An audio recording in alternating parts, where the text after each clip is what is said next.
Rebonjour, bienvenue à tous, bienvenue à ceux qui étaient là ce matin et qui restent avec nous pour ces deux dernières tables rondes de la journée. Alors pour cette troisième table ronde, on va se pencher sur la meilleure manière de faire passer les messages. Comment montrer la transition écologique sur nos écrans, comment transformer les regards et surtout donner envie aux citoyens, aux téléspectateurs d'agir très concrètement. Bref, comment incarner la transition écologique, c'est l'intitulé de notre troisième table ronde. Et pour en parler avec nous, Mathieu Vidard. Bienvenue Mathieu, figure Bonjour. Incontournable de la vulgarisation scientifique et écologique, sur France 5 dans Science grand format, sur France Inter dans La Terre au carré, qui ne s'est pas toujours appelée ainsi d'ailleurs. On va y venir parce que je crois que ça dit quelque chose aussi de l'évolution des mentalités. À ma droite, Virginie Fichet. Bonjour Virginie, vous êtes directrice adjointe de la rédaction de France Télé, chargée des dossiers climat. Et puis Myriam Seurat, vous êtes journaliste, présentatrice du nouveau journal Météo Climat sur France 2 et France 3. On va y venir. Hugo Clément arrive, il est en voilier. Alors ça met un peu de temps pour arriver jusqu'à nous. Il va nous rejoindre au cours de cette table ronde. Il nous parlera aussi de ses engagements sur le terrain. Premier constat avec vous, peut-être Virginie Fichet, sur les programmes qui ont largement évolué ces dernières années. Je vous laisse boire de l'eau tranquillement si vous avez envie. On a le temps. Elle me servait. Si je caricature un peu, il suffit plus de mettre un arbre et un écureuil dans un sujet pour convoquer son côté écolo. Je suis volontairement provocatrice, mais en fait c'est une réalité. Ça a fortement changé. Oui, c'est sûr qu'on ne peut plus se contenter de l'écume des choses et encore moins raisonner sur des archétypes. On a des sujets qui sont, par exemple, dans nos éditions, des reportages qui sont encore plus éloquents qu'on ne peut plus aujourd'hui faire comme il y a quelques années. Les exemples les plus criants, c'est évidemment quand vous avez des températures de 25 degrés à 31 janvier à Biarritz, c'est que tout le monde se baigne. Aujourd'hui, on est obligé de s'interroger sur la normalité et les conséquences de ces événements. Et forcément, c'est ce que nous disait un des chercheurs qui nous a accompagnés pour la mise en place de ce nouveau programme, Christophe Cassou, qui est donc climatologue scientifique du CNRS et auteur du GIEC. Aujourd'hui, la météo, le climat, la météo, c'est quand même des séquences d'un film qui s'appelle Le Climat. Et ce genre d'événement un peu exceptionnel, il faut en tenir compte et le remettre dans ce film, en fait. Et la transition écologique, pour le coup, elle se fait aussi au niveau éditorial, des réflexions que vous pouvez avoir tout au long du journal, des journaux, et la manière dont vous abordez les sujets, dont vous les illustrez. Vous faisiez écho à la chaleur, par exemple, qu'on avait sur les plages à une époque. On pouvait, les illustrer avec des glaces et des transats. J'imagine que ça, c'est quelque chose qui ne se fait plus. Et puis aussi, il y a la manière dont c'est placé dans un journal, par exemple, la hiérarchie. Tout à fait. C'est vrai qu'aujourd'hui, on a tendance, avant c'était beaucoup, c'était des sujets qui pouvaient, il y avait toujours une prévention, je pense, parce que le sentiment que peut-être c'était des choses qui intéressaient moins les spectateurs, que peut-être on se disait c'était pas très prégnant. Et je pense que depuis quelques années, et d'autant plus encore avec l'accélération des derniers mois et de l'année dernière, ce paradigme a changé. Et où enfin c'est passé au premier rang des préoccupations. Et je pense que pour les journalistes de notre rédaction qui étaient déjà très sensibles à ces questions et très informés, ça a été un grand changement de sentir qu'il y avait enfin un écho, une attente et une volonté de remonter, de mettre ces sujets, ces reportages plus en avant. Est-ce que vous avez évolué, vous aussi, dans, le traitement de la question écologique? C'est intéressant parce que j'imagine qu'il y a des angles que vous avez choisis à une époque et qui, peuvent vous sembler complètement absurdes aujourd'hui, Mathieu Vidard. En tout cas, ce qui est sûr, c'est que c'est un sujet qui s'est imposé de plus en plus ces dernières années. Et même si du temps de La Tête au carré, quand on faisait beaucoup de sciences, on incluait aussi des sujets climatologie, par exemple. Aujourd'hui, c'est vrai qu'on les traite quasiment de façon quotidienne, parce que ce sont vraiment les deux pôles biodiversité et climat aujourd'hui qui nourrissent nos sujets. Alors, dans la façon de faire, moi, je dirais qu'on a amplifié en fait l'approche, parce qu'elle existait déjà en réalité, mais c'est vrai qu'elle pouvait sembler plus marginale, comme des sujets effectivement au sein des rédactions qui étaient un peu considérés comme des sujets de babacool aux cheveux gras, quoi, clairement, hein, l'écologie. Et maintenant, on s'aperçoit qu'en fait, ça. Qu'est-ce que vous dites ? Moi, j'avais pas osé le dire. Non, mais c'est vrai. Et je pense qu'aujourd'hui, on ne peut pas être une rédaction sans considérer que c'est un sujet absolument majeur. Même si, au sein encore de certaines rédactions, il faut faire face encore à une certaine génération qui, je dirais pas est climato-sceptique, mais qui est parfois climato-relativiste un petit peu, et qu'il faut se battre. Moi, je sais que j'en entends parler un peu par certains confrères, et que tout le monde n'est pas convaincu de l'urgence et de l'ampleur en fait de la crise que nous traversons. Il y a même des résistances au sein de la rédaction. Alors je dirais pas forcément des résistances, mais en tout cas sur réellement comment on place les choses, comment on les hiérarchise. On parlait de la hiérarchie justement. Oui. Exactement. Et parfois il y a encore une petite lutte qui est nécessaire pour imposer certains sujets, ce qui paraît vraiment très très étonnant, hein, mais ça existe encore, hein. Et je pense que l'erreur ce serait de penser que tout le monde, et même dans nos milieux qui sont ultra informés, que nous sommes aux premières loges ou aux avant-postes de cette question-là, parce que il faut encore informer même en interne et convaincre, et voilà, pour embarquer tout le monde. Donc il y a encore ce travail-là à faire aussi, je pense, aujourd'hui. Travail, d'ailleurs, on pourra revenir dessus un peu plus tard. Il y a toute la question de la formation en interne aussi qui permet d'évoluer. Je crois que même vous, Myriam Seurat, et pourtant vous êtes très très très très au fait de la question climatique, vous continuez à vous former. Alors justement, on va arriver à un sujet qui a fait sa révolution, et c'est tout un symbole, c'est la météo. Et c'est vous, Myriam Seurat, qui l'incarnez entre autres sur France Télévisions. Vous êtes l'un des visages de ce nouveau journal inédit, un journal météo-climat. On vous voit chaque soir après le JT de France 2 et de France 3 avec une météo, vous allez nous en parler, mais plus longue, beaucoup plus fouillée. Et je crois que ça faisait longtemps que vous y pensiez. C'est vrai. Déjà, oui, mon micro fonctionne. C'est vrai. Au service météo de France Télévisions, on était un bon nombre à être très sensibilisés à ce sujet du changement climatique. On n'était pas forcément entendus parce que les mentalités n'avaient pas encore évolué. Peut-être qu'on était un petit peu trop précoce. On n'était pas, nous, des babas cool aux cheveux gras. Mais c'est vrai qu'il y a 5-6 ans en arrière, quand on arrivait dans les rédactions et qu'on proposait quelque chose, moi, par exemple, ça m'est arrivé d'aller en conférence de rédac pour aller faire une intervention dans le journal parce qu'il y avait une canicule, par exemple. Et quand je demandais quel était le sujet avant moi et qu'on me disait « Oh, on filme des gens justement sur la plage », je disais « Mais non, c'est un peu délicat parce que pour moi, c'est catastrophique ce qui arrive et donc on ne peut pas mettre un baigneur qui profite du soleil en train de manger des glaces parce que là, c'est vraiment deux univers qui s'opposent complètement. C'est vrai qu'on a... Alors après, franchement, c'est aussi une question de moyens, avec les moyens déjà au niveau météorologique, affiner les prévisions, avoir nous des outils au bureau. On a commencé à mettre des décryptages en place il y a 5-6 ans. Avec des animations en 3D pour expliquer des phénomènes. Moi, ça fait 17 ou 18 ans que je fais la météo et il est clair que je ne fais plus la météo de la même manière que je la fais maintenant. Pourquoi ?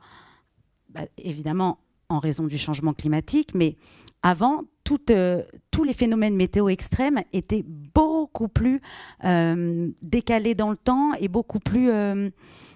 Enfin, ils avaient une rotation qui était beaucoup plus large. C'était une fois tous les 3 ans, 4 ans, 5 ans, une canicule. Là, on est presque à une période de canicule par an. Donc, et puis, la mentalité de l'alerte, alerter les téléspectateurs, on n'est pas aux États-Unis ici. On a commencé à mettre des cartes de vigilance en place après les tempêtes de 99. Donc ça, c'est premier changement de mentalité, alerter les téléspectateurs avec ces cartes de vigilance. Et avec la canicule de 2003, on a commencé à parler de phénomènes météo extrêmes. en raison du changement climatique.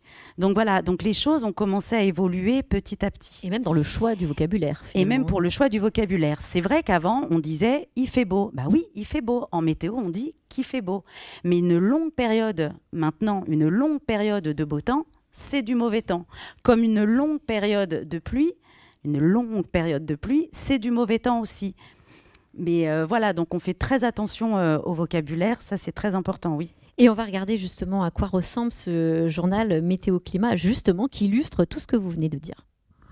Vous l'avez ressenti, on a tous eu chaud cet après-midi. On a relevé par exemple 32,2 degrés à Martizet dans l'Indre, 32,1 dans le Maine-et-Loire. Regardez d'ailleurs ces anomalies de température à l'échelle de la France. Alors si on compare avec les températures de référence 1971-2000, nous étions aujourd'hui au-dessus des moyennes de saison. Plus 9 à Brest, plus 8 à Nantes, plus 6 à Toulouse, Lille et Paris. Aujourd'hui, nous étions donc très au-dessus des températures de référence pour un début juin avec plus 5,3 degrés, des valeurs qui ne sont plus exceptionnelles de nos jours. Regardez aussi ce graphique qui représente la dernière année qui vient de s'écouler. En rouge, on a compté 291 jours plus chauds contre seulement 74 jours plus froids. On voit bien à quel point, en France, ces valeurs excédentaires deviennent de plus en plus habituelles avec le changement climatique. Faisons un focus maintenant sur la ville de Paris, où aujourd'hui, le mercure affichait presque 29 degrés. Regardez ces bandes de couleurs que vous connaissez bien aussi. Le bleu pour les années les plus froides, le rouge pour les années les plus chaudes. À Paris, entre 1900 et 2000, eh bien, les périodes froides alternent avec les périodes les plus chaudes. Mais ces 30 dernières années, on voit que la chaleur est de plus en plus fréquente et intense. Et c'est le marqueur le plus fort du changement climatique dû aux émissions de gaz à effet de serre. Alors, de gaz à effet de serre. Non, mais en plus, mon micro, il marche plus.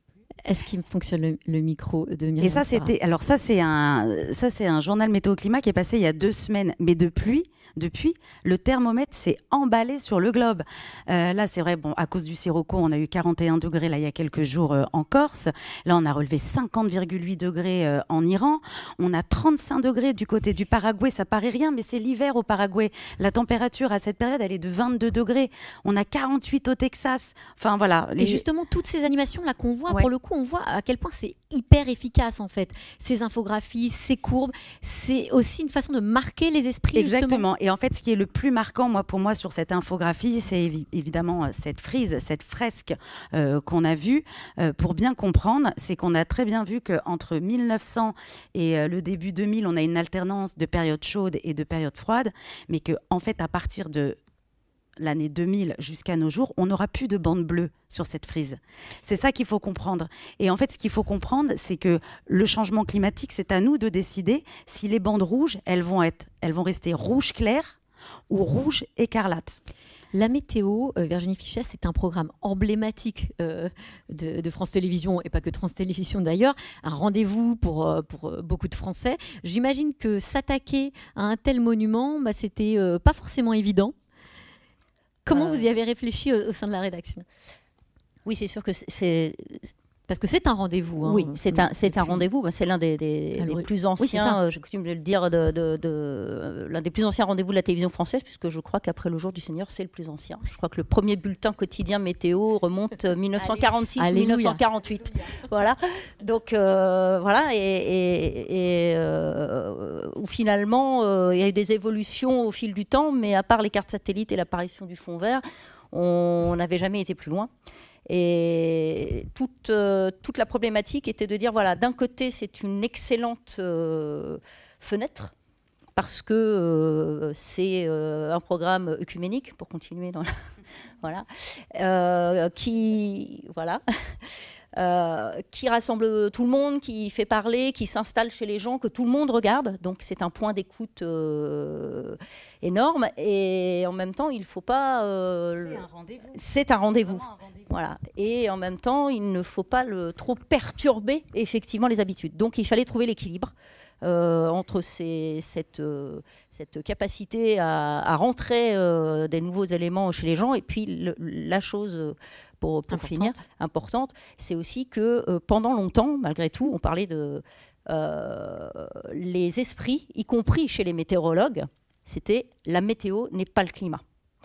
Et donc là, il y avait aussi un autre lien à faire qui était de lier. Et donc, c'est pour ça que je vous citais l'image tout à l'heure de Christophe Cassou, puisque lui, c'est son métier de modéliser la météo au long cours et d'en faire voilà, le climat. Allier la météo et le climat, voilà, finalement, dans un même journal. Exactement. C'est ce que vous avez fait. Et on accueille Hugo Clément, donc, qui nous rejoint. Bienvenue à toi, Hugo. Assieds-toi parmi nous. Mathieu Vidard, est-ce que vous avez déjà vu cette météo, oui, bien sûr. Climat? Bien sûr. Tous les moyens sont bons finalement pour faire de la pédagogie. Oui, c'est sûr. Ouais. Et d'ailleurs, une des difficultés quand même pour les médias, c'était quand même d'avoir une matière ultra anxiogène au départ. C'est-à-dire que quand on parle de climat ou de biodiversité, on est évidemment tout de suite dans des sujets qui a priori sont pas ultra sexy. Et c'est vrai que dans les médias, on n'aime pas beaucoup ça. Donc c'est vrai qu'il y a eu aussi, je pense qu'il y avait ce cap à passer dans les esprits. C'était d'accepter au fond de donner même à une heure de grande écoute encore plus de mauvaises nouvelles qu'il y en a dans le journal télévisé. Donc ça c'était un pari et je pense que maintenant les choses sont comprises parce que je pense qu'il y a vraiment un tel travail d'information et de pédagogie à faire qu'on accepte aussi cette tendance à devoir brasser de l'information très négative. Mais oui, et d'ailleurs les scientifiques m'en parlent très souvent moi de ce rendez-vous parce que c'est vraiment un espace aussi pour eux pour se faire entendre, une heure de très grande écoute et franchement pour un climatologue par exemple c'est très rare de pouvoir s'exprimer à une heure comme ça donc ouais. Et c'est important de le préciser parce qu'en effet vous tenez absolument à donner la parole à des scientifiques pour qu'il y ait une validation scientifique aussi de ce que vous proposez comme analyse dans le journal Météo Climat. Alors justement on écoute Valérie Masson-Delmotte, experte du GIEC, qui dit en quoi c'est important justement cette intervention-là. Oui, donc merci de cette possibilité de faire un retour sur la nouvelle initiative Météo et Climat, qui est intéressante parce qu'elle permet de situer l'actualité météorologique dans le contexte d'un climat qui change. Et pour moi, c'est vraiment quelque chose d'important pour améliorer ce qu'on appelle la littératie climatique, c'est-à-dire la capacité à donner sens à ce qui est observé. Et il y a un côté aussi, en tant que scientifique du climat, d'émancipation, c'est-à-dire donner des clés pour comprendre ce qui fait juste partie de la variabilité naturelle du climat ou ce qui s'inscrit dans un cadre de changement qui résulte de l'influence humaine sur le climat planétaire. Et par ailleurs, donc, au-delà du regard que je peux avoir sur l'émission de temps en temps, j'ai aussi des retours de proches, d'amis que je rencontre dans un cadre sportif. Donc, il n'y a rien du tout de scientifique, qui m'ont posé des questions suite à ça pour mieux comprendre. Donc, je pense que ça offre aussi la possibilité de susciter la curiosité, l'envie d'en savoir plus. Et je trouve que c'est assez formidable pour une mission de service public. Alors, c'est important d'avoir une expertise justement scientifique, comme le précisait Mathieu Vidard également. Oui, et en plus, c'est aussi une volonté de la rédaction. C'est vrai que la météo, c'est un rendez-vous qui souvent rassemble les gens, mais qui ne les divise pas. La météo, voilà, c'est un fait, voilà, ça se passe comme ça. Alors qu'un journal, certains sujets peuvent amener des discussions parfois houleuses en famille. Vraiment, on va se poser la question, parce qu'est-ce que la météo rassemble ou parfois polarise de plus en plus? Alors, voilà, maintenant, effectivement, mais il y a une étude qui a été faite aux États-Unis, c'est Jean Jouzel qui m'avait donné cette étude-là et qui disait que les présentateurs météo, les journalistes météo aux États-Unis avaient la confiance des gens, des téléspectateurs pour parler du changement climatique. De météo, bien évidemment. Mais voilà, il y a cette confiance aussi qu'on a avec le téléspectateur, une confiance qu'on a depuis des années. On a un lien avec le téléspectateur. Nous, on peut dire aussi parfois des choses et on amène la parole vers un expert à l'antenne, oui. Virginie Fichet. Oui, c'était effectivement ce qu'on disait tout à l'heure. Entre eux, il ne fallait pas que ce soit repoussoir.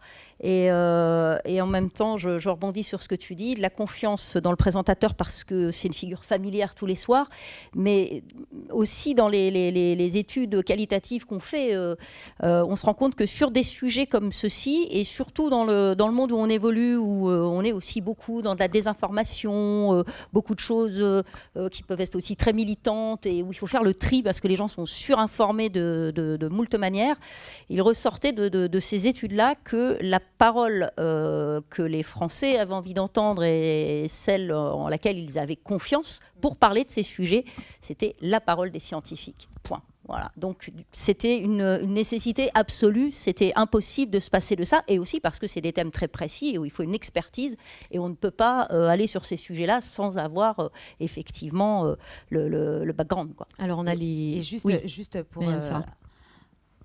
Enfin, pour compléter ce que dit Virginie, c'est vrai que le climato-scepticisme augmente de 8% chaque année. Donc c'est vrai que la parole d'experts est importante. Est importante. Alors, on a les experts, les scientifiques, et puis on a nos experts à nous. Et donc, Mathieu Vidard, on va revenir sur la terre, je ne me trompe pas, la terre au carré.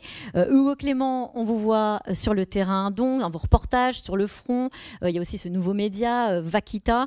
Vous n'avez pas toujours fait du journalisme engagé. Qu'est-ce qui a provoqué ce choix? Pourquoi aujourd'hui c'est important justement pour peut-être changer aussi les comportements?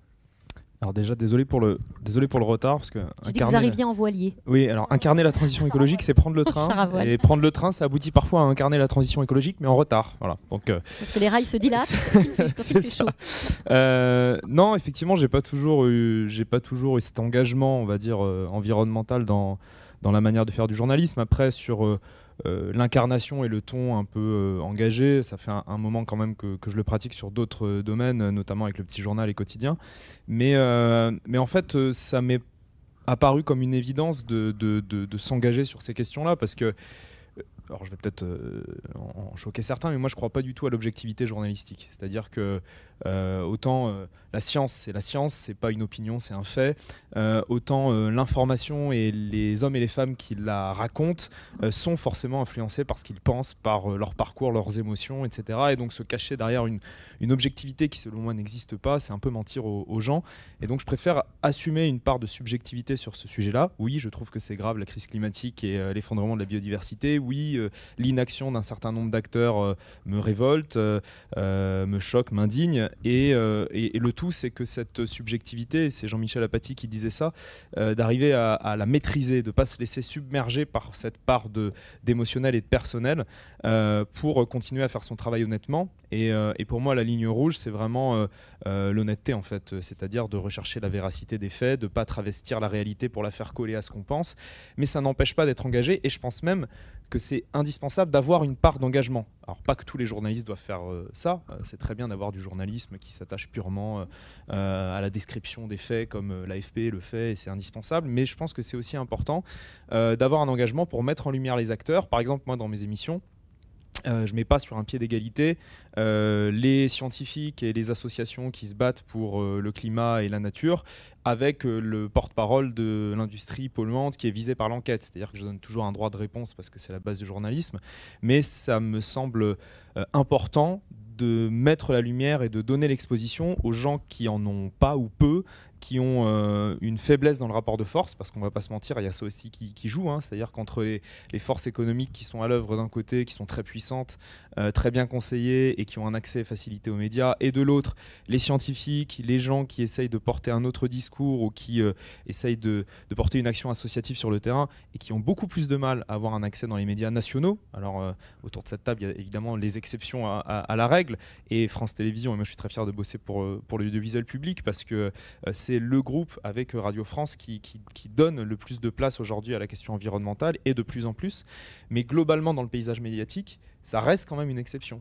C'est-à-dire que c'est quand même ça aujourd'hui la réalité. Quand vous regardez la part qui est donnée aujourd'hui dans le paysage médiatique français aux questions climatiques et de la biodiversité, ça reste faible par rapport aux enjeux. Pas que français d'ailleurs. Et pas que français d'ailleurs. Pas que Non, français. exactement. Monsieur Vidard, il faut forcément prendre parti quand on parle finalement de transition écologique. On n'a pas le choix. C'est pas possible de faire autrement, à mon avis, aujourd'hui, quand on est dans des émissions comme les nôtres. Enfin, c'est extrêmement compliqué d'être d'une neutralité absolue et de pas faire des choix, parce qu'il n'y a pas d'équilibre possible, effectivement, entre l'industrie du pétrole et puis l'activisme climatique. Enfin, je veux dire, je peux pas inviter Total à 50% et puis des militants de la même manière. Donc c'est très compliqué. Mais par exemple, on a fait une émission, nous, là, il y a 10 jours, sur les soulèvements de la Terre, avant la dissolution par le ministère de l'Intérieur, parce qu'il y avait un livre qui sortait au Seuil, qui a été signé d'ailleurs par un certain nombre d'intellectuels ou de scientifiques. Valérie Masson-Delmotte, d'ailleurs, faisait partie des signataires. Et nous, on a choisi de faire une émission d'1 heure pour expliquer ce qu'étaient les soulèvements de la Terre, parce qu'on en entend beaucoup parler. On a croisé leur nom avec les méga-bassines, etc. Mais on a eu envie vraiment pendant 1 heure de les laisser s'exprimer pour qu'ils nous expliquent exactement quel était le fond de leur pensée, de leur activisme, etc. Et donc on avait 2 membres des Soulèvements de la Terre, plus un historien, François Jarich, qui faisait partie aussi des signataires. Et moi j'étais plus là pour le coup dans la position, je me faisais plus l'avocat du diable d'abord pour relayer les messages d'auditeurs, parce qu'on a la chance d'avoir de l'interactivité aussi pendant l'émission, donc faire remonter les messages d'auditeurs qui ne comprenaient pas ou qui critiquaient justement le mode d'action des Soulèvements de la Terre. Et moi-même, sur la question de la violence, on est revenu assez souvent pour essayer d'établir aussi un équilibre comme ça. Mais on a été ultra critiqué par cette émission parce que pour beaucoup d'auditeurs, il leur a semblé que justement, il n'y avait pas de parité, il n'y avait pas d'équilibre entre les différentes voix. Alors critiqué dans quel sens du coup ? Critiqué parce qu'on avait laissé, en donnant trop la parole aux Soulèvements de la Terre pendant 1 heure. Donc on nous a traités de factieux et qu'on était du côté aussi de l'activisme, du terrorisme, etc. Donc, mais après, moi, c'est pas je comprends la critique, mais j'assume aussi cette position. Donc, vous comprenez la réflexion qui peut se faire sur j'assume un journalisme militant, mais l'est-il finalement je fais un état des lieux de la situation et de la transition et du réchauffement climatique aujourd'hui. Est-ce que quand on représente le journal télévisé et la météo, vous parliez, vous, pour le coup, pas d'osmose, mais d'accord, est-ce que vous prenez parti tout simplement, ou est-ce que vous avez un objectif de neutralité, si tant est qu'on peut utiliser ce terme ? Oui, alors c'est ce que j'allais dire. Je rejoins Hugo sur le fait que l'objectivité, c'est un Graal quasi inaccessible, parce que après d'être le plus équilibré, le plus mesuré, mais effectivement c'est pas forcément du 50-50, parce qu'on se rend bien compte que on peut pas mettre sur le même pied, les exemples que vous donniez sont frappants. Nous, par rapport au rendez-vous qu'on avait, on en revient toujours à cette même chose, c'est-à-dire qu'on est effectivement dans quelque chose de généraliste qui s'adresse au plus grand nombre, et la volonté, alors c'est déjà un engagement, c'est de parler au plus grand nombre, de capter le plus grand nombre, de donner des clés et de faire de la pédagogie. Oui, donc forcément, on est dans un format plus court. Et c'est un format plus le court. Le format est très court. Voilà, donc on n'est pas dans un débat ou comme vous pouvez avoir en fenêtre d'expression. Donc ça nous oblige à être peut-être plus dans un aspect factuel, on va dire. Et le but était d'abord cette pédagogie. Et comme le disait Valérie Masson-Delmotte, de donner des clés de compréhension. Et le format du on vous répond, qu'on n'a pas vu là, mais qui fait intervenir les scientifiques, fonctionne très bien, parce que pour le coup ça répond aux questions directement des téléspectateurs. C'est vieux comme le monde, mais la recette marche toujours. Voilà. Et ça fait rentrer finalement dans la discussion, et on n'est pas forcément dans le fight polémique, mais les gens s'approprient le programme, et finalement on va poser toutes les questions, et après on va essayer nous d'équilibrer pour éviter d'être trop anxiogène, aussi apporter des solutions d'adaptation, etc. Mais grâce aussi au reportage des JT qu'on reprend.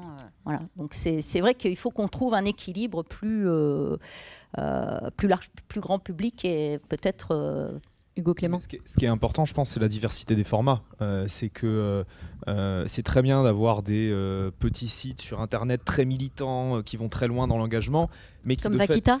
Alors non, je pensais pas à ça, à Vaquita en l'occurrence, parce que c'est pas ce qu'on essaie de faire, mais il y en a plein, et des très bons sites. Je pense à Reporter par exemple, je pense à d'autres sites de ce style-là qui sont indispensables parce qu'ils apportent à des gens qui sont déjà très engagés des arguments, une structure d'argumentation, etc., mais qui vont pas toucher un grand public. Et c'est aussi, voire même plus important, d'avoir des formats généralistes qui passent à des heures de grande écoute, comme le journal Météo Climat, qui forcément vont moins loin dans l'engagement, parce que si on va trop loin, on se coupe d'une partie du public.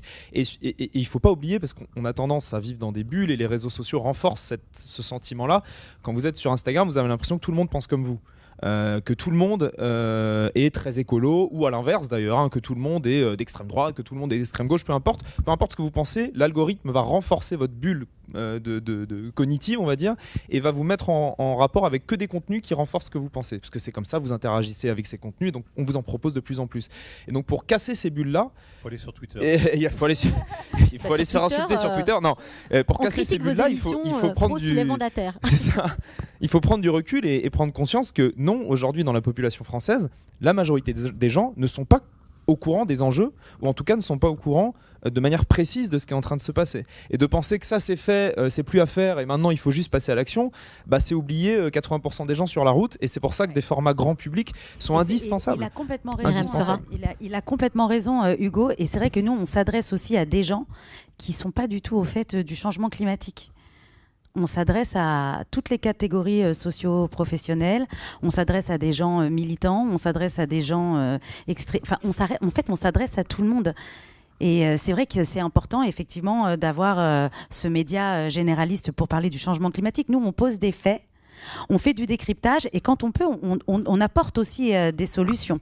C'est ce qu'on fait sur le foncier, ça c'est indispensable. Et je finis là-dessus, c'est de pas ah bah si vous voulez, c'est de pas laisser les gens dans le, comment dire, de pas leur donner des infos horribles, leur dire voilà on va tous crever, je résume, voilà, même si c'est un peu vrai, voilà on va tous crever, et puis débrouillez-vous avec ça, et nous on essaye justement de jamais laisser les gens avec ces infos difficiles à digérer, quoi, en leur proposant toujours dans la deuxième partie de l'émission des solutions. Qu'est-ce qu'on peut faire par rapport à ce qu'on vient de démontrer, quelle personne on peut mettre en lumière qui détient une solution, qui a une idée pour faire autrement, et c'est ce qu'on fait toujours dans Sur le Front. Alors on va regarder justement l'une de vos enquêtes sur le front, c'est sur la trace des cargos géants, des navires poubelles qui transportent nos marchandises et qui sont des bateaux qui polluent les océans. Regardez.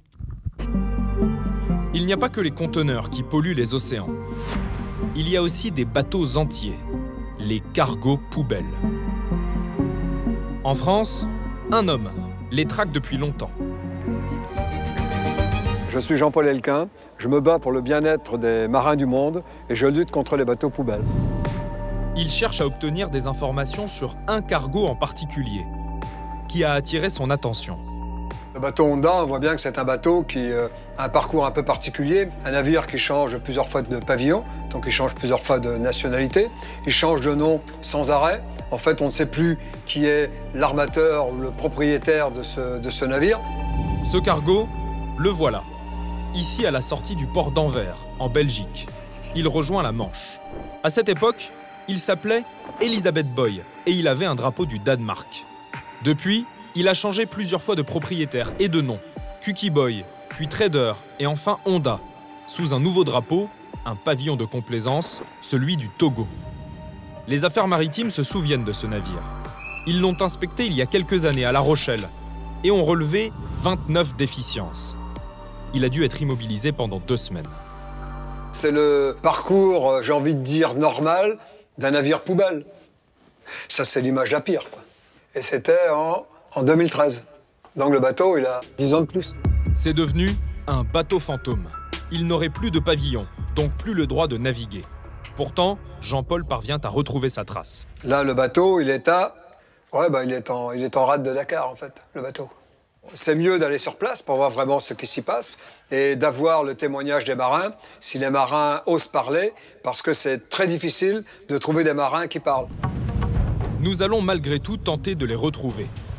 Au Sénégal, dans l'un des plus gros ports d'Afrique de l'Ouest. Nous allons slalomer entre les pirogues colorées des pêcheurs et les énormes porte-conteneurs.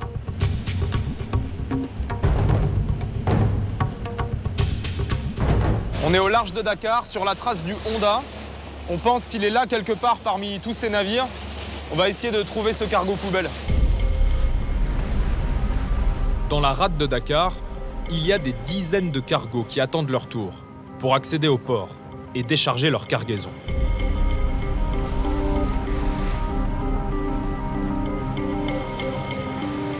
Là, ils se ressemblent un peu tous, mais ça pourrait être celui-ci, là. Faut qu'on s'approche encore un peu pour voir le nom et être sûr. Ça y ressemble.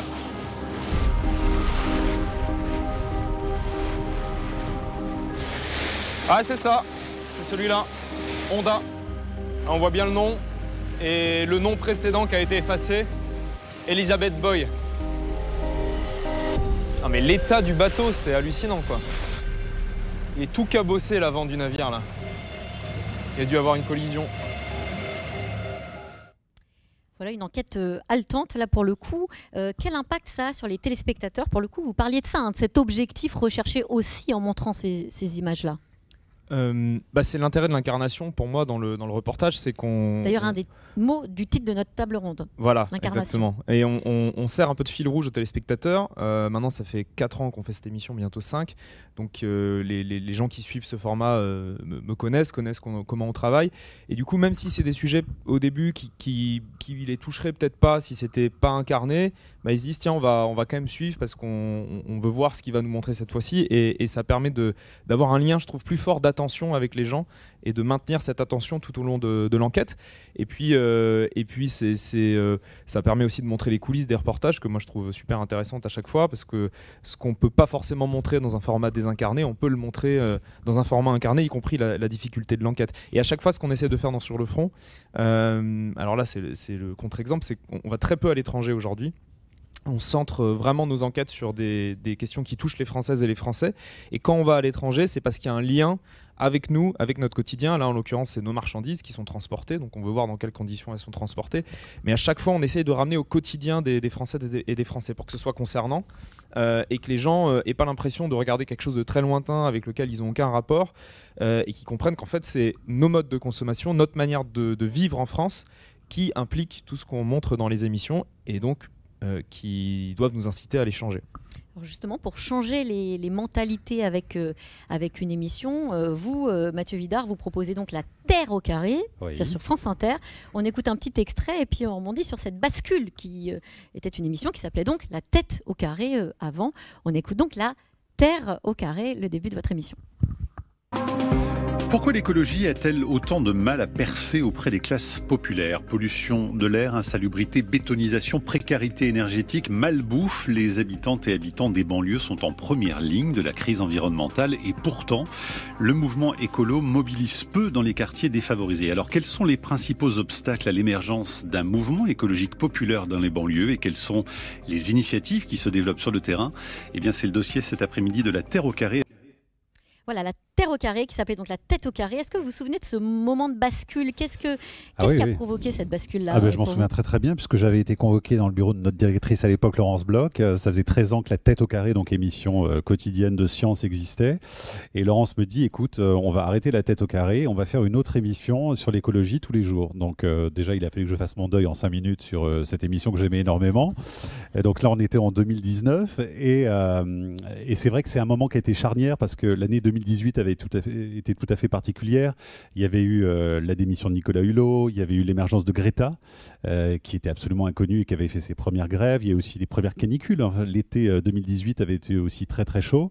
Et puis les premières marches pour le climat. Donc tout ça, ça avait fait que vraiment l'écologie commençait à arriver très très fort à la une des médias. Et donc France Inter s'est dit, tiens, il faudrait qu'on fasse nous aussi notre transition et qu'on propose un programme quotidien. Je trouvais ça assez gonflé d'ailleurs au début, parce que je me dis comment on va alimenter tous les jours une émission avec ces thèmes qui sont tellement riants et sympathiques.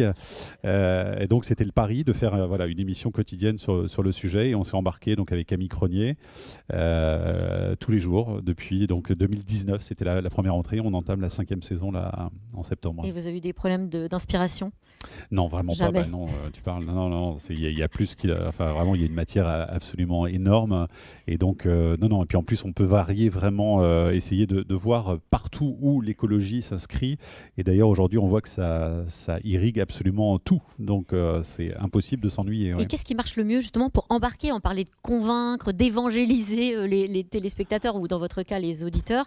Est-ce que vous avez des retours, justement ?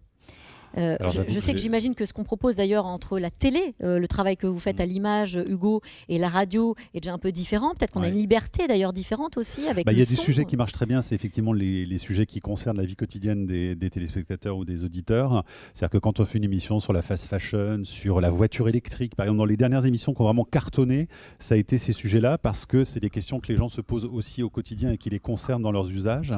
Donc c'est assez intéressant, et c'est vrai qu'on a fait une émission aussi sur le chocolat chocolat pour essayer de comprendre d'où venait justement le cacao, quels impacts avait la culture du cacao dans les pays africains, à la fois sur l'impact écologique et sur l'impact social. Et d'ailleurs, il y a plein de gens qui nous disent mais vous nous emmerdez, quoi. On peut même pas manger du chocolat tranquille aujourd'hui. Il faut en plus que vous veniez faire les rabat-joie sur ce genre de sujet. Et pourtant, c'est un sujet de vie quotidienne qui est extrêmement important. Et c'est vrai que parler des cargos, des porte-containers, de la marine marchande, c'est extrêmement important aussi parce que 98% de nos marchandises sont liées justement à ces modes de transport. Donc c'est ça aussi. Vous tirez le trait, vous faites les liens aussi. Il faut qu'on essaie de réaliser en fait dans nos usages quotidiens, dans nos modes de vie, à quel point en fait aussi sur la consommation de viande, ça encore c'est des sujets qui marchent très très bien, à quel point en fait on a un impact direct sur l'écologie. Alors même si on n'est pas les seuls qui puissions répondre à ces questions-là et que les enjeux ils sont au niveau politique, mais c'est important de le montrer aussi. En plus, en radio, il n'y a pas les audiences Hugo Clément le lendemain matin. Oui. Donc, tu peux prendre des risques en plus. Il y a une dimension aussi qu'il faut voir, c'est qu'il faut... Aujourd'hui, finalement, on se rend compte, nous, on l'a vu avec l'évolution des questions qui sont posées sur le On vous répond. C'est-à-dire que c'est ouvert... Oui, parce que vous êtes interactif et donc il y a des questions des téléspectateurs qui peuvent vous être posées. Et qui sont sélectionnés pour que les scientifiques y répondent, etc. Et on voit déjà en quelques mois que le niveau des questions, je parle sous le contrôle de l'une de mes rédactrices en chef, s'élève. C'est-à-dire qu'il ne faut pas penser que c'est vrai qu'il y a peut-être, encore une fois, oui, une imprégnation à faire, mais ça va très vite quand les gens, finalement, sont concernés comme ça. Et il y a une chose, c'est que, c'est vrai ce que dit Mathieu, des sujets concernant du quotidien, mais avec une vision plus ambitieuse. Par exemple, les thèmes que tu viens de citer, la personne ne va pas se retrouver toute seule, c'est un mode de consommation, elle s'inclut dans quelque chose de plus global. L'éco-geste, par exemple, aujourd'hui, ça a ses limites. C'est-à-dire que les gens ont de plus en plus de mal à accepter qu'on leur assène des conseils. Ce que je veux dire, c'est que, en fait, moi, je pense que les gens ont déjà cranté quelque chose et qu'ils sont prêts à ce qu'on mette aujourd'hui chaque élément, chaque fait dans un contexte et dans une réflexion, dans un débat plus global. C'est pour ça que nous, on peut donner des éléments de réflexion et eux vont aller plus loin et susciter le débat, la polémique, etc. Et les développer. Voilà, et les développer. Hugo Clément, je voyais hocher de la tête, c'est aussi ce que vous constatez finalement. Oui, je pense qu'en fait, ce que supportent plus les gens aujourd'hui, on peut les comprendre, c'est les injonctions uniquement individuelles basées sur prenez des douches plutôt que des bains, voilà, j'éteins, je décale, je coupe mon wifi, machin, et puis après ils allument la télé et puis ils voient des trucs complètement aberrants avec des grandes entreprises qui font n'importe quoi, et ils se disent non mais attendez, on nous prend un peu pour des idiots, et on peut, franchement je comprends ce sentiment, et c'est pour ça que nous dans Sur le Front on essaie toujours de décrypter des mécaniques industrielles et économiques plutôt que des choses un peu anecdotiques. On essaie d'expliquer comment les modes de consommation globaux et comment certaines décisions politiques aussi, ou non-décisions politiques, aboutissent à des catastrophes pour la nature. Il y a la question qu'on a commencé à évoquer quand même, mais que j'aimerais quand même souligner, qui est la question anxiogène, puisque il y a un chiffre frappant, il y en a plusieurs, mais il y a ce chiffre d'une étude de l'INA, 36% des personnes interrogées qui évitent de plus en plus de s'informer à cause de l'effet émotionnel trop fort de certaines informations. On parle de fatigue informationnelle, d'un monde multicrise. Est-ce que ça fait partie, par exemple, Myriam Serra, de votre réflexion quand vous délivrez des informations qui sont dans les faits graves, qui sont, vous le disiez, Mathieu Vidard, catastrophiques parfois, mais comment ne pas moi-même, je fais de l'éco-anxiété. C'est-à-dire vous-même, je fais de l'éco-anxiété à force d'être tout le temps dans cette info qui est quand même assez désastreuse. Il y a des moments où j'ai besoin de faire un break. Moi, je fais partie de l'association du Forum de la météo et du climat. Et franchement, quand je parle avec les experts, eux-mêmes font de l'éco-anxiété. Ces experts du GIEC, à un moment donné, ils ont aussi besoin de décrocher. Donc j'imagine le téléspectateur, surtout que nous, on est diffusé il est 20h40, le soir, les gens rentrent du travail, il y a les devoirs, il y a à manger à faire, on est avec les enfants, machin. C'est vrai qu'il ne faut pas qu'on soit du tout anxiogène, quoi. C'est vraiment, Virginie. Alors, quelle est votre réponse du coup, puisqu'on comprend bien que l'information, mais de toute façon, par nature, cette information, le changement climatique, c'est anxiogène par définition. Mais Vous avez des de process éditoriaux Oui, alors on essaye d'équilibrer parce que, encore une fois, le constat est anxiogène et effectivement. Ensuite, le côté plus positif, c'est que, bon, alors, malheureusement, je crois que le terme de solution pure, enfin, c'est ce qu'on dit toujours, mais il n'y a pas vraiment c'est pas vraiment des solutions. Il peut y avoir de l'atténuation, mais le mieux, c'est l'adaptation. Et en fait, c'est finalement le cran d'après de montrer aux gens qu'on peut s'adapter si on agit et qu'on peut atténuer. Les effets seront moins désastreux et on pourra vivre, oui, avec 1,5 degré de plus, on pourra s'adapter. On aura des palmiers au bord de la Seine peut-être, mais on pourra vivre. C'est très intéressant. Enfin, quand vous écoutez certains experts, parce qu'ils ont quand même aussi cette foi chevillée au corps, ils sont capables de vous démontrer et de vous dépeindre une ville et une vie en 2050 qui peut garder un attrait et qui vous motive à agir en disant si j'agis, effectivement, je ne vais pas me retrouver dans le désert du Nevada sur la Loire. Non, je vais quand même réussir à ce que mes enfants, mes petits-enfants aient encore une vie correcte. Donc, en fait, c'est ça. C'est ce qu'il faut réussir à faire. C'est quand on voit toutes ces initiatives de recherche sur l'adaptation des espèces, les choix sur la flore, les plantations, etc. Donc d'essayer aussi de montrer qu'on on agit, on peut agir, on peut transformer, mais il faut avoir cette prise de conscience, quoi. Mathieu Vidard et puis Hugo Clément.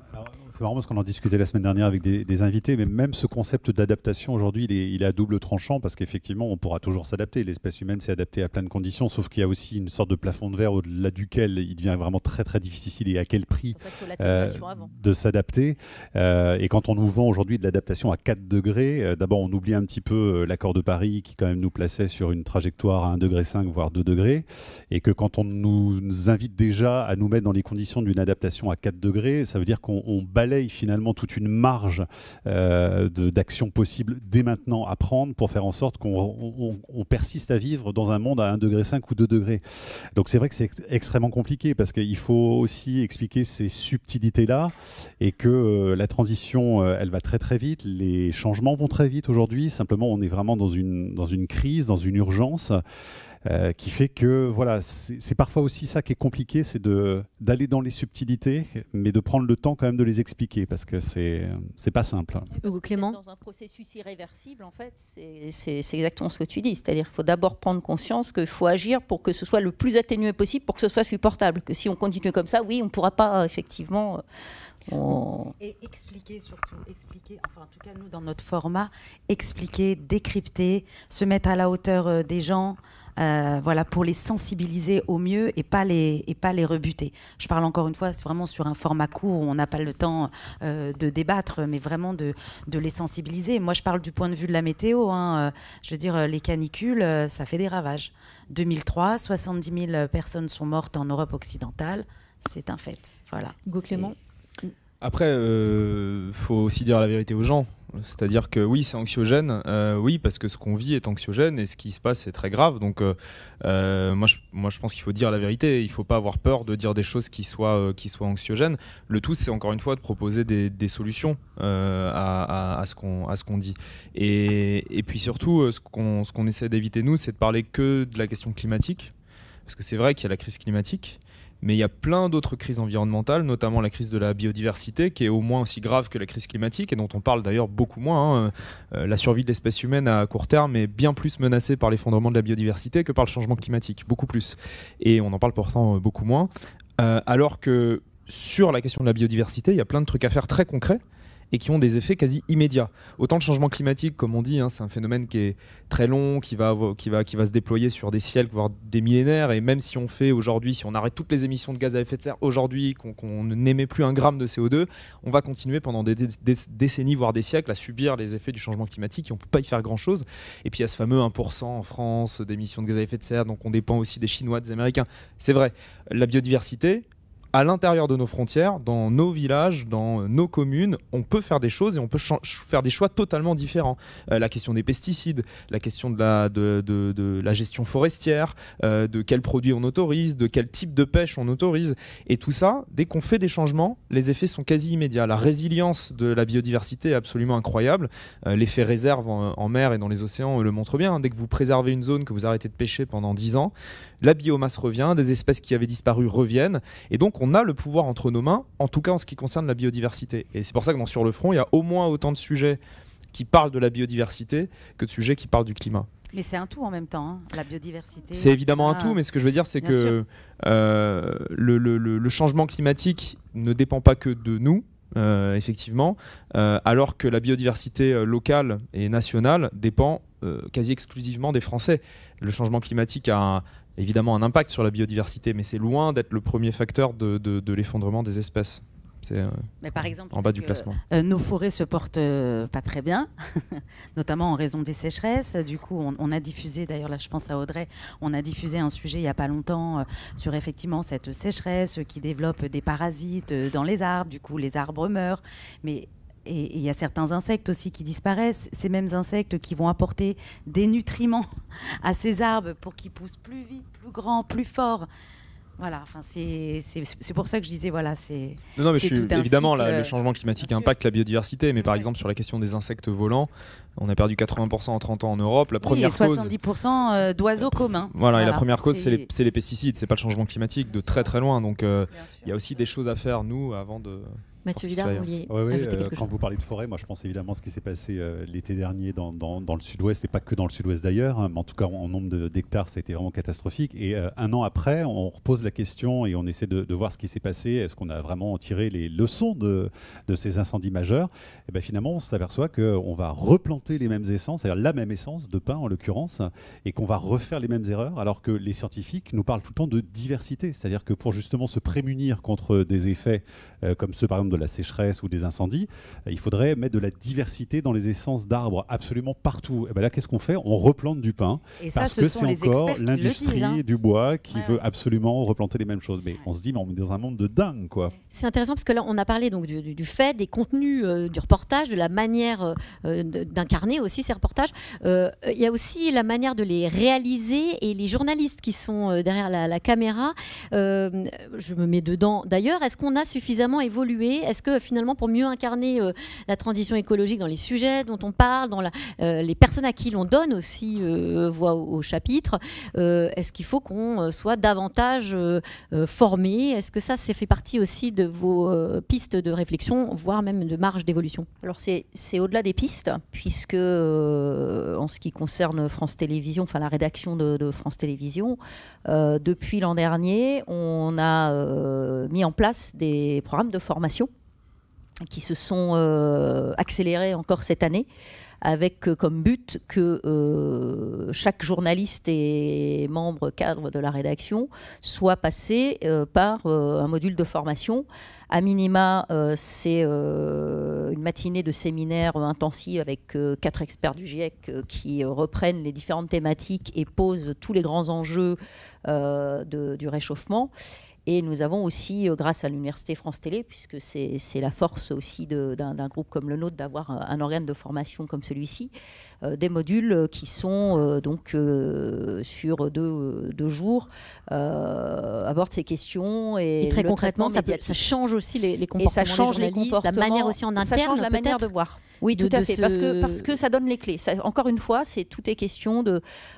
c'est du spectral, c'est du coup de poing. Donc, quand vous...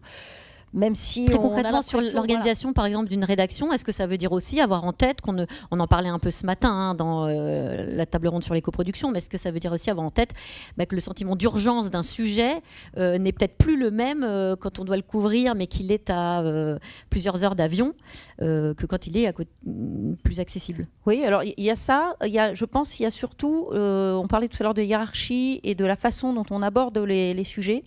Un exemple concret, j'étais avec une rédactrice en chef, on a fait le premier séminaire ensemble. J'allais dire, mais c'est même pas une vue de l'esprit. Dès le lendemain, il y avait des sujets qui touchaient notamment au transport aérien, etc. Immanquablement, la question que peut-être 2 jours avant ne se serait pas posée. C'est-à-dire on aurait peut-être été que sur un angle purement économique.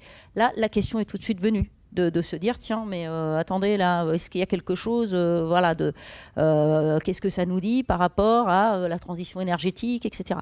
Donc ça veut dire que à partir du moment où les gens sont vraiment concernés et imprégnés et qu'ils ont reçu cette dose massive d'informations et de repères, on est quand même dans des professions qui intégreront et digéreront très vite ces informations et les utilisons. Vous avez nouveau mode d'emploi en interne sur alors ça aussi c'est en cours. Pour l'instant, il y a souvent des discussions et les questionnements parce que c'est plus de 5 heures de alors train, ça c'est très concret, c'est-à-dire qu'effectivement il y a une première mesure très concrète qui a été prise par notre directeur de l'information qui désormais quand on est à moins de 5 heures de train, on ne prend pas l'avion. Voilà, donc on ne prend que le train et l'avion doit rester le mode de transport exceptionnel. Alors évidemment, oui, c'est vrai que sur certaines actualités où il faut se projeter rapidement, il y aura toujours des exceptions, mais le but est malgré tout celui-ci. Vous l'avez en tête, j'imagine, cette contrainte de reportage, ça fait partie aussi de votre organisation dans la rédaction ou dans... Oui, bien sûr. Après, nous encore une fois, on fait 95% de séquences en France sur le front, donc on est moins...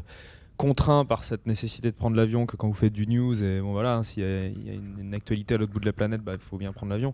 Nous on n'a pas cette contrainte là, donc c'est plus simple pour nous et puis on est des plus petites équipes, mais ce qu'on fait en tout cas pour revenir à votre question, c'est qu'on fait voir les émissions à des scientifiques avant diffusion. C'est-à-dire que tous les sur le front sont visionnés par 2, 3, 4, 5 experts de la thématique avant qu'on les diffuse.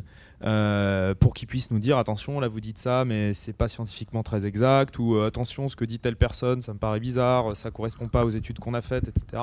Et ça nous permet de pas laisser passer des erreurs, ça nous permet aussi de pouvoir dire quand un communiqué de presse d'un industriel est complètement bidon, nous on peut pas forcément l'affirmer, quelqu'un qui a bossé dessus pendant 30 ans il va pouvoir nous dire non mais attendez là ça correspond pas à l'état des faits scientifiques, etc.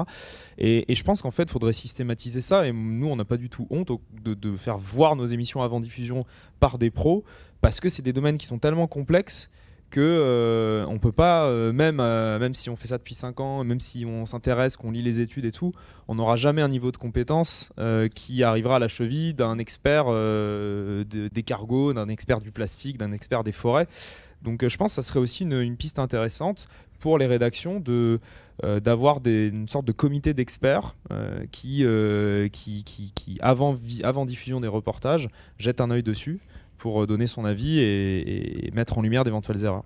Intéressant la réflexion d'Hugo Clément sur comment on passe au tamis et comment est-ce qu'on filtre aussi des informations qu'on donne et qui doivent être des informations vérifiées. Ouais. On a moins ce problème-là parce que nous, on est en direct à l'antenne tous les jours avec des experts qui s'expriment eux-mêmes. Donc ces experts eux-mêmes ont été passés au tamis on peut pas de la vraie liste d'experts non climato-sceptiques. On les a choisis parce qu'il nous avait semblé qu'ils étaient intéressants à écouter. Mais c'est vrai que le direct étant immontable, évidemment, ils ont la parole libre et c'est très bien comme ça. Mais c'est vrai que sur la question des usages et l'aspect irréprochable de nos propres actions, en tout cas dans la façon de faire notre métier, c'est vrai que les auditeurs, par exemple, maintenant, nous, par exemple, on prend plus du tout l'avion dans l'équipe, alors qu'on aurait pu faire plein d'émissions en Guyane, au Groenland, on a eu des propositions pour faire des trucs absolument géniaux sur le papier. Mais je t'ai vu aux Maldives il y a 2 semaines. Voilà, c'est ça. Mais ce serait absolument impossible aujourd'hui, évidemment, de faire ces émissions. Donc on prend le train. On a fait toute une série d'émissions dans les régions pour aller parler justement de l'écologie. Ça s'appelait les 4 saisons de la Terre au carré. Donc chaque saison, on partait une semaine entière de direct. Mais même cette action-là de partir en train dans les régions, les gens nous reprochent de prendre des voitures pour se déplacer, et on nous reproche aussi quotidiennement d'utiliser les réseaux sociaux par leur aspect énergivore, etc. De la pollution numérique. La pollution numérique. Donc c'est vrai qu'il y a un moment où les réponses sont très difficiles et on se dit on informe. Donc comme on informe, on peut se permettre entre guillemets d'utiliser ces outils-là. Mais il y a un moment où on ne peut pas juste faire une émission avec du bois et du feu. Quoi. Après, il y a une question de hiérarchie aussi dans les... comment dire mais c'est une question, c'est intéressant. La pollution numérique, c'est intéressant. Est-ce que vous posez la question avec Vaquita, par exemple ? Honnêtement, non. Pour moi, c'est pas un argument recevable. je vais vous dire pourquoi, parce que il faut hiérarchiser les postes de pollution. C'est-à-dire que dire oui, le tweeter ça pollue, oui, factuellement c'est vrai, ça pollue, mais on peut pas comparer ça avec le fait de prendre un long courrier. Louer une voiture pour faire 20 km, oui, ça pollue, mais on peut pas comparer ça avec le fait de manger de l'avion tous les jours, etc. En fait, c'est à ça que sert le bilan carbone, et c'est pour ça que c'est important de faire des bilans carbone sur les émissions et sur les productions, etc. Parce qu'on voit bien quels sont les postes de dépenses carbone. Dans une émission de reportage, le premier poste de dépenses carbone qui écrase tous les autres et qui écrasera toujours tous les autres, c'est l'avion. Voilà. Oui. Et vous avez beau tweeter autant que vous voulez et mettre autant de posts sur Instagram, vous compenserez jamais un seul billet d'avion pris dans l'année pour aller faire un reportage.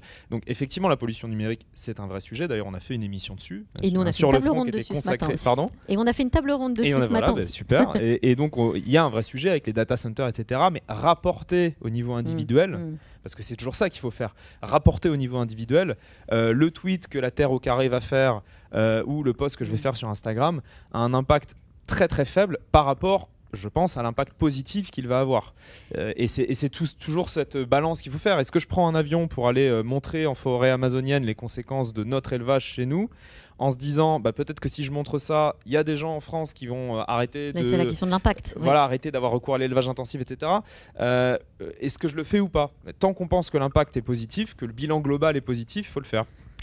Juste peut-être une question, je reviens quand même à la proposition de filtrer, en fait, de faire vérifier qui parle et quelle est la nature de l'information qu'on donne. Vous l'avez en tête, vous, tout le temps dans les JT ? On l'a en tête, alors... Comment est-ce qu'on fait ? Pas en allant jusqu'à un expert. Oui, enfin le revisionnage, pardon, voilà, chercher le terme, merci Myriam. Le visionnage par un expert à la fin du process, parce qu'on est aussi dans des processus de fabrication beaucoup plus rapides.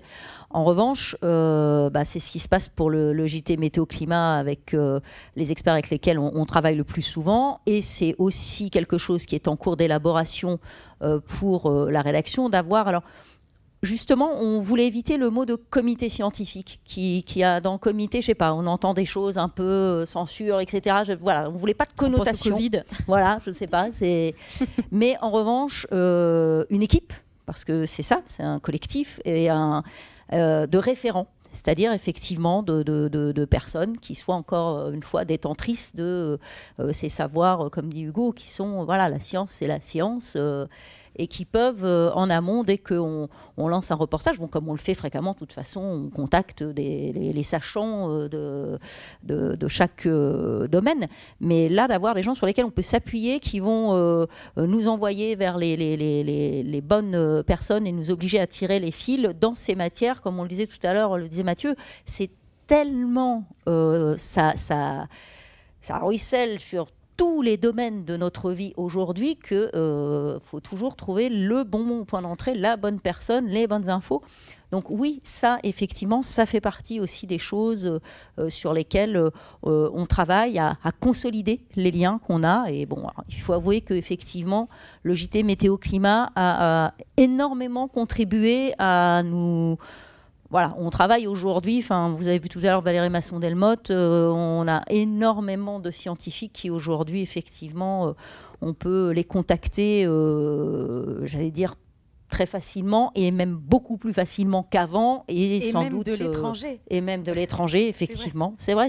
On a beaucoup d'Hopkins qui nous retweetent régulièrement. C'est-à-dire qu'on parle de l'incarnation finalement de la transition écologique qui peut passer par des journalistes que l'on voit, que l'on entend comme vous, et aussi finalement par les experts scientifiques que l'on voit de plus en plus et qui ont été de plus en plus accessibles, en fait, dont la parole a été beaucoup plus accessible grâce aussi à votre travail. Et eux aussi ont fait leur évolution.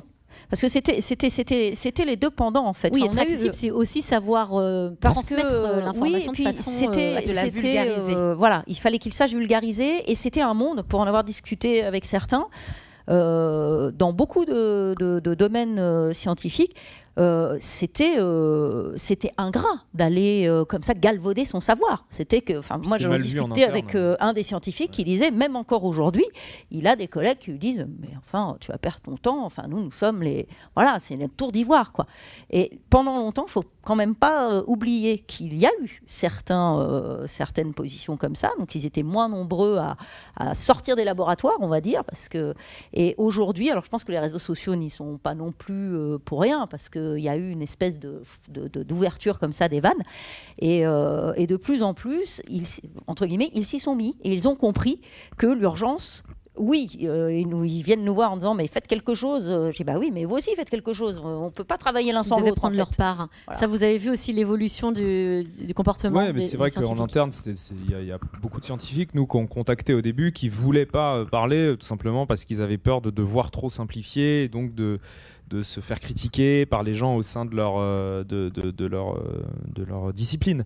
C'est en train de changer, ça change beaucoup.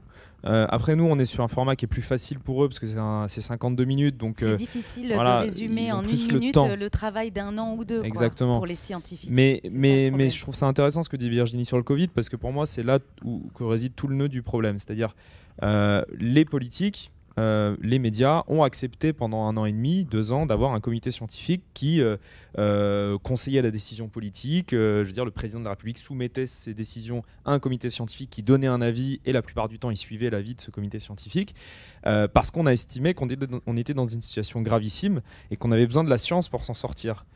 Mais en fait, c'est exactement pareil avec l'environnement, c'est même pire ce qui est en train de se passer sur le climat et la biodiversité. Et donc s'il y a bien un domaine où on devrait donner beaucoup plus d'importance à la parole scientifique, y compris au moment de la décision politique et la décision médiatique, c'est l'environnement. On l'a fait pour le Covid, parce qu'on avait un danger immédiat, on voyait les morts qui s'entassaient dans les morgues, etc. On ne le fait pas pour l'environnement, parce qu'on ne voit pas encore chez nous ces morgues qui sont surchargées, etc. Ça viendra, malheureusement. Mais c'est ça qu'il faut arriver à changer, quoi. Et qu'il faut faire comprendre qu'un climatologue, il est aussi légitime pour parler d'écologie qu'un je sais pas comment on appelle, un virologue pour parler du Covid, quoi. Et c'est indispensable de faire ce switch, je pense.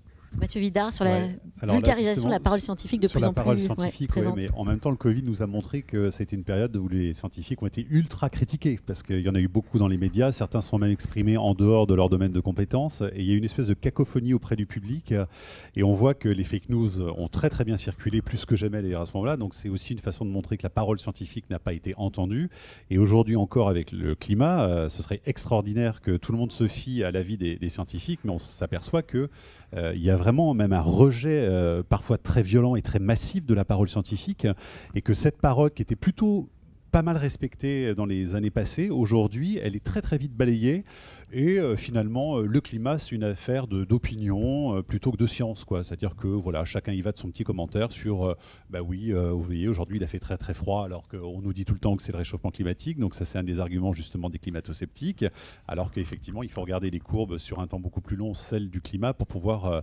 avoir une idée particulière. Mais une dernière chose que je voudrais dire, c'est qu'aujourd'hui les scientifiques sont dans une position un peu particulière aussi, et ça montre l'évolution de la question de l'écologie aujourd'hui. C'est est-ce qu'on reste simplement un scientifique neutre à donner une information, ou est-ce qu'on devient soi-même un militant?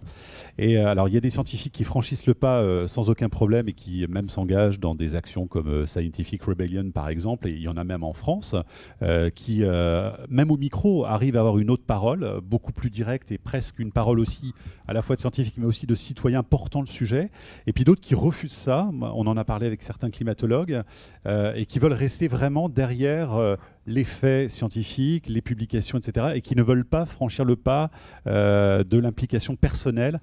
Alors que moi, j'ai tendance à croire que finalement, ça donne aussi une dimension aujourd'hui intéressante. Plus humaine et oui, humaine, et puis pour embarquer peut-être aussi d'autres gens, c'est-à-dire sortir de cette posture, encore de cette tour d'ivoire finalement du savoir, pour non seulement apporter du savoir, mais le porter aussi peut-être à travers l'action. Mais ça, tout le monde ne sera pas forcément d'accord avec ça. C'est pas simple, hein. C'est la question que vous vous posez aussi. Oui, parce que c'est un peu, mais ça revient un petit peu à ce qu'on disait tout à l'heure sur l'engagement aussi médiatique. C'est un parallèle, et la neutralité journalistique. Pour eux, c'est pas simple non plus, et même pour nous après à relayer, parce qu'à partir du moment où vous avez les scientifiques qui prennent des positions politiques finalement, engagées, qui deviennent politiques, puisqu'à partir du moment, forcément, ça peut, pour un certain public, avoir un aspect ah oui, non, mais il dit ça parce que et donc je le crois moins. Il est engagé, sa parole est démonétisée. Bon, je suis il pas est sûre que militant, ça etc. Non, mais je pense qu'il faut les deux. En fait, c'est la même réponse que pour le journalisme tout à l'heure, c'est qu'on a besoin d'avoir des gens comme Valérie Masson-Delmotte qui, enfin, je la vois pas aller s'enchaîner un bulldozer, quoique on pourrait avoir des surprises, mais pourquoi pas. Mais voilà, comme Valérie Masson-Delmotte, comme d'autres scientifiques qui ont un discours en vérité assez radical quand on les écoute sur le fond. Magali Regatta, certes, par exemple, elle est... Ouais, voilà, certes, ils se mettent derrière les rapports du GIEC, mais les rapports du GIEC, quand vous les lisez, sont radicaux. C'est ça la réalité. Ce que dit le GIEC, à la fois dans le constat et dans les méthodes d'adaptation, ce sont des propositions qui peuvent être radicales. Et donc on a besoin d'avoir des scientifiques comme ça qui gardent une posture, on va dire, très neutre et qui ne vont pas dire ce que... En fait, c'est le mauvais exemple parce que Valérie Masson-Delmotte, par exemple, elle critique des décisions politiques. Oui. Elle critique ce que fait Emmanuel Macron. Bon, ça n'empêche pas de... de plus en plus difficile de rester neutre. Voilà, c'est difficile de rester neutre face à des choses qui sont... Elle a écrit un texte sur le soulèvement de la Terre aussi. Et elle a écrit... Bon, ben voilà, donc je savais pas tout ça, mais bon, j'ai pris le mauvais exemple, mais elle a quand même une image, je pense, au sein des médias, qui est une image de référence, de stature scientifique, qui n'est pas une image militante. Et en même temps, c'est important d'avoir aussi des scientifiques qui sont beaucoup plus coup de poing, on va dire, et ça enlève rien à leur légitimité, hein, parce que la légitimité des travaux scientifiques, elle se fait pas sur la méthode d'action, elle se fait sur la publication. Donc, ce qui compte, c'est les publications et ce que pensent les pairs des travaux, mais qui en même temps vont avoir une posture plus militante. Il faut de tout et on a besoin de tout le monde. C'est toujours une question de dosage et de ressenti du public, en fait. Alors donc, justement, je vous propose des questions engagées ou totalement neutres, subjectives et ou objectives, comme vous voulez. 15 minutes de questions-réponses si vous le souhaitez. Vous pouvez faire signe pour qu'on vous apporte un micro dans la salle, comme monsieur là-bas par exemple. Et je vous propose que vous vous présentiez et que vous peut-être citiez le nom de la personne à qui vous souhaitez adresser votre question. Il faut juste qu'on vous apporte un micro, ou alors vous vous levez et vous parlez très fort et on vous entendra bien peut-être. Oui, bonjour, Frédéric Fouja, auteur, producteur de documentaires, notamment. Bonjour. Ce qui m'interroge depuis longtemps, c'est la place énorme que prend le climat dans la communication. On sait, et je partage entièrement l'avis d'Hugo, à savoir que le climat rend un peu impuissant. On ne sait pas quoi faire. Alors, petite pause, peut-être, comme ça on va vous donner un micro et tout le monde vous entendra mieux dans la salle. Excusez-moi de vous interrompre. Voilà. Bonjour monsieur, peut-être vous pouvez reprendre. Merci à vous. Bonjour. Frédéric Fouja, auteur-producteur de films documentaires, notamment sur la nature. Oui, je me pose la question de notre responsabilité en termes de communication. Je partage entièrement l'avis de Hugo sur le fait que la communication autour du climat et les problèmes climatiques nous rendent tous un peu impuissants et donc ils sont extrêmement déprimants et source, à mon avis, la plus importante d'éco-anxiété. Par ailleurs, la communication sur la biodiversité, elle nous permet d'agir localement, ponctuellement. Elle est moins flippante, beaucoup moins flippante, même s'il se passe des trucs terribles, hein. Or, je trouve que la communication sur le climat occupe encore aujourd'hui 90% du temps de communication globale. Et je trouve ça à la fois producteur d'éco-anxiété, pas tout à fait juste, parce qu'on ne rétablit pas l'équilibre vis-à-vis de la biodiversité. Et je pense que là, il y a notre responsabilité globale qui est en jeu. C'est à nous tous de rétablir un peu. Alors je sais que le climat, ça parle facilement, hein, tout le monde comprend, il fait plus chaud, et la biodiversité, c'est complexe. Mais c'est notre responsabilité, ou n'est-ce pas notre responsabilité justement de rétablir un équilibre de ce côté-là? Voilà ma question. Rétablir plus d'équilibre, plus de nuances et un meilleur dosage entre le climat, la biodiversité. En termes de communication ? Oui, et en termes, si je comprends bien, nous, de dans la météo-climat, en tout cas, c'est ce qu'on fait. On alterne beaucoup les sujets. Climato, biodiversité. Nous, on a beaucoup d'alternance. On a plutôt une programmation assez riche. Voilà.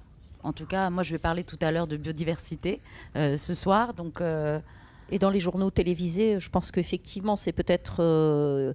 il y a encore beaucoup à faire, sans doute, sur... vous avez raison, sur ce domaine de la biodiversité, et surtout passer... ce qu'on dit, c'est... Les grands animaux totems émeuvent toujours plus que la disparition de l'insecte pollinisateur que personne ne va connaître. Je ne parle pas des abeilles, je parle d'autres.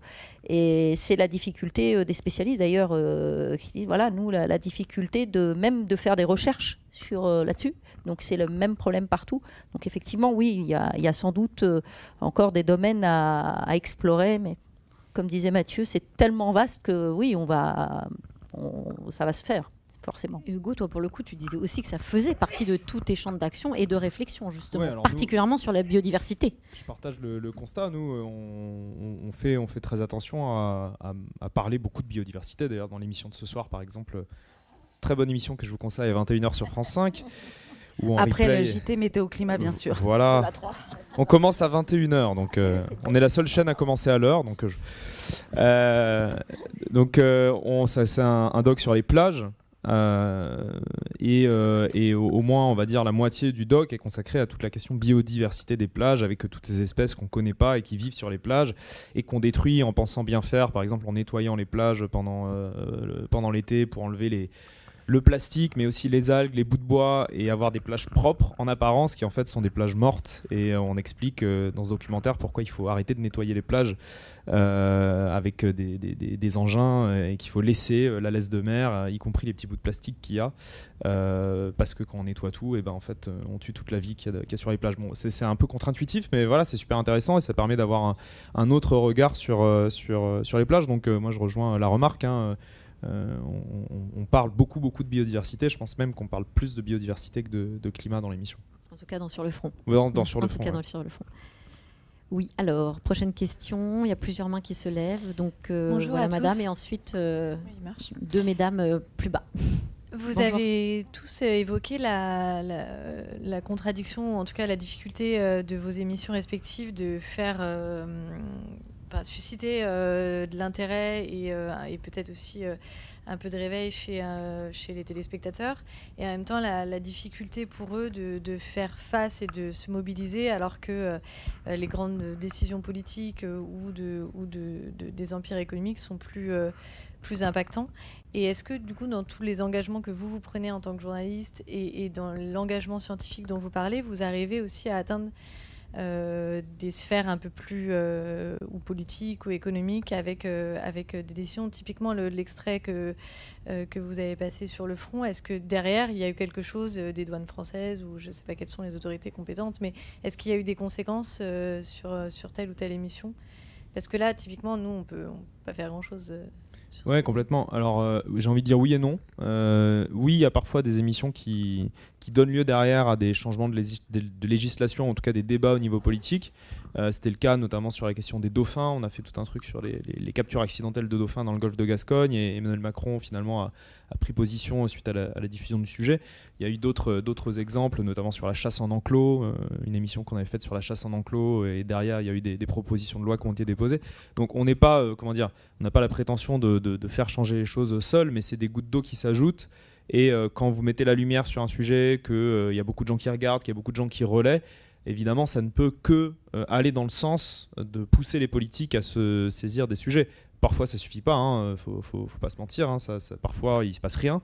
Mais je pense que plus le bruit médiatique est important sur une thématique, plus le politique est incité à bouger. Mais ça, c'est vieux comme le monde. C'est vrai pour l'environnement, c'est vrai pour plein d'autres questions, pour les faits divers, pour des questions de société, pour des mobilisations pour sauver des usines, etc. Plus vous avez de bruit médiatique, plus le politique va être mis face à ses responsabilités et va être incité à bouger. On l'a vu avec la loi de Pompili sur les animaux sauvages dans les cirques ou les delphinariums, qui n'a été mise en place que parce qu'il y a eu des mobilisations d'abord militantes et ensuite beaucoup de suivi médiatique et d'émissions qui ont mis en lumière ces sujets-là. S'il n'y a pas de bruit médiatique, il ne se passe rien, quoi. Voilà. Après, je pense qu'il y a d'autres formats qui sont peut-être encore plus efficaces pour inciter à la décision politique, les grandes matinales radio voilà, où les politiques peuvent être mis face à leurs contradictions. Je pense notamment à la matinale de France Inter avec les questions des auditeurs, où là c'est peut-être encore plus efficace parce qu'il n'y a pas de filtre, quoi. C'est direct et ça permet un échange plus direct. Mais tout y participe. Et là où je nuance un peu ce que vous dites, c'est que nous, on essaie à chaque fois de montrer des exemples où justement le consommateur peut faire quelque chose. Ça ne se voit pas dans l'extrait parce que c'est un extrait de 3 minutes sur 52, mais dans cette émission, on explique aussi comment on peut acheter autrement, comment on peut consommer autrement, sans passer par ces cargos-là. Et on met en lumière des industriels qui essayent de proposer d'autres types de transport de marchandises, etc. Merci Hugo. Voilà. Est-ce que vous vouliez ajouter quelque chose, Mathieu Vidard, avant de poser la prochaine question? Juste un petit truc, c'est que la pression en ce moment militante, elle est extrêmement efficace aussi, parce qu'on ne le dit pas assez souvent, il y a beaucoup de résultats qui sont obtenus. Alors il y en a qui ont été très médiatisés, comme l'arrêt par exemple de Notre-Dame-des-Landes, mais par exemple en ce moment, on l'a dit assez récemment sur l'antenne, Amazon a choisi finalement de ne plus construire de grands entrepôts en France. Et ça, clairement, c'est parce qu'il y a sur le terrain des militants qui décident de faire contrepoids par rapport à ces décisions. Et donc ça, c'est des effets directs. Et quand il y a des manifestations pour des lignes de train ou des autoroutes sur des grands projets, aujourd'hui, les élus ne peuvent plus agir de la même manière. Donc cette pression-là, elle existe, elle est extrêmement importante et vraiment, elle compte aujourd'hui, il faut le dire, parce qu'il y a vraiment des effets. Et par exemple, encore un dernier exemple sur le cas des banques, par exemple, qui dans le domaine du climat sont absolument essentiels sur les financements des énergies fossiles. Il suffit de dire, de faire comprendre aux Français, aux gens qui nous écoutent, que lorsqu'ils adhèrent à une banque, en fait, ils cautionnent d'une certaine manière des financements climaticides. Et c'est qu'en changeant de banque, ils peuvent agir aussi pour faire en sorte que leur argent soit redirigé vers des projets qui n'ont pas d'effet sur la biodiversité ou sur le climat. Est-ce qu'il y a une autre question peut-être pour qu'on ait le temps de donner la parole un peu à tout le monde dans la salle? Ok. Rapidement alors, très rapidement. C'est juste pour répondre à votre question. Avec nous, notre association qui est donc le Forum de la météo et du climat, on est plusieurs présentateurs météo de plusieurs chaînes. Et en fait, cette association, elle nous permet l'échange, la rencontre, le dialogue avec les scientifiques, bien évidemment, entre nous pour sensibiliser les gens à notre métier, mais au changement climatique aussi. Et ça permet aussi d'avoir des dialogues avec des élus locaux, justement. Et des propositions concrètes. Exactement. Alors, une question ici, en bas à gauche. Bonjour, madame. Bonjour, Katia Peknik, je suis journaliste, je traite beaucoup les questions environnementales et je pense que on est tous convaincus en tant que journaliste dès qu'on met un pas là-dedans. C'est pour ça qu'on vous parliez de la question du militantisme. On devient militant parce qu'on est emporté par un sujet quand on en est convaincu et on ne peut être que convaincu face aux faits.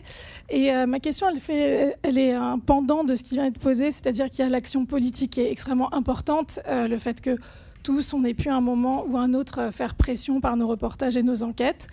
Mais je pense que le but de toutes les personnes qui travaillent sur ce champ, c'est aussi de convaincre et qu'il y ait des leviers aussi au niveau du consommateur, d'où l'information que vous donnez. Donc je pense à l'amont, la formation des équipes, la prise de conscience progressive, qui amène évidemment des changements dans l'éditorial. Je pense aussi à la transformation du consommateur, pas juste au niveau politique. Et avec tous les nouveaux contenus que je salue aujourd'hui, qui sont faits extrêmement bien par toutes les équipes des différentes chaînes, mais particulièrement, je pense à France Télé, on en a l'exemple sur votre assemblée. Mais est-ce que vous réfléchissez parfois à unir toutes vos forces pour orienter le consommateur après une émission? Il peut être déprimé, ça peut être un levier d'action, il peut être en demande encore d'information, d'engagement. Est-ce que vous pensez peut-être même à faire un jour une plateforme commune pour aider les personnes à s'engager, parce qu'il faut prendre, et vous le savez très bien, les spectateurs par la main? Est-ce que vous y pensez? Mais France Télé collabore avec la plateforme Nowu, je ne sais pas comment on prononce. Now You, ah voilà, j'ai tout faux. Et qui est... Il y a Now You, effectivement, mais déjà, rien que sur France Télé, c'est la force aussi d'un groupe comme France Télévisions. Rien que donc il y a ce type d'émanation, mais on travaille aussi en transverse avec le site numérique franceinfo.fr. Donc, qui est très complémentaire du JT Météo Climat télévisé, puisqu'ils ont construit des pages remarquables, qui sont saluées aussi par les scientifiques. Donc, on a une chaîne info, on a tout un maillage en Outre-mer. en région, qui nous font remonter des contenus qu'on utilise. Ce que je veux dire, c'est que déjà, rien qu'à cette échelle-là, on a mobilisé toutes les forces possibles du groupe et on a déjà une énergie, une fédération d'énergie qui est assez impressionnante. Alors après, bonne idée, étendons, pourquoi pas. C'est vrai que ça peut être une idée, évidemment. Et sur le côté, vous disiez les gens sont déprimés, enfin on revient au côté anxiogène de tout à l'heure. Ça rejoint ce que disait tout à l'heure Hugo, Mathieu, enfin c'est comme ça, et en même temps, c'est une réalité, et en même temps, on parlait tout à l'heure d'interactivité, c'est l'un des éléments aussi qui permet de lutter contre ça, parce qu'on répond directement aux préoccupations des gens. Le fait que les gens posent leurs questions et qu'on réponde à leurs questions, c'est pas nous qui allons leur imposer un contenu anxiogène.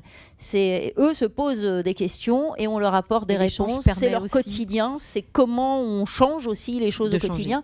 Donc finalement, tout ça contribue à avoir cette émulation.